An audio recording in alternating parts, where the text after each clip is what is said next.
ମତେ ଆଜି ଭାରି ଭଲ ଲାଗୁଛି। ଆଉ କିଛି ଦିନ ପରେ ଏଇ ଅଣ୍ଡା ଦୁଇଟି ଭିତରୁ ଛୁଆ ବାହାରିବ, ଆଉ ମତେ ମା ବୋଲି ଡାକିବେ। ସେଥିପାଇଁ ମତେ ଏବେ ଭାରି ଖୁସି ଲାଗୁଛି। ହଂସଟି ତାର ଅଣ୍ଡା ସହିତ ଦିନଗୁଡ଼ିକ ଖୁବ୍ ଖୁସିରେ କାଟୁଥିଲା।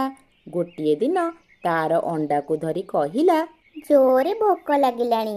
ଯୋଉ ସବୁ ଖାଦ୍ୟ ସାଇତି ରଖିଥିଲି ତାହା ତ ସରିବାକୁ ବସିଲାଣି। ମତେ ଏବେ ଖାଇବା ଖୋଜି ଆଣିବାକୁ ପଡ଼ିବ। ହେଲେ ମୋର ଏଇ ଅଣ୍ଡା ଦୁଇଟିକୁ ଛାଡ଼ି ମୁଁ କେମିତି ଯିବି ଯେ? କିଏ ଯଦି ମୋର ଅଣ୍ଡାକୁ ଚୋରି କରି ନେଇଗଲା, ନହେଲେ ଖାଇଦେଲା, କ'ଣ କରିବି? ଆଉ ମୁଁ ବି ତ ଖାଦ୍ୟ ନ ଖାଇ ତ ମରିଯିବି ନା। ଯାଉଛି, ଜଲ୍ଦି ଜଲ୍ଦି ଯାଇ ନଦୀ ପାଖରୁ କିଛି ମାଛ ନେଇକି ଆସିବି।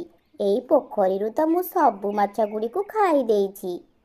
ଏହିପରି କହି ହଂସଟି ଅଣ୍ଡା ଦୁଇଟିକୁ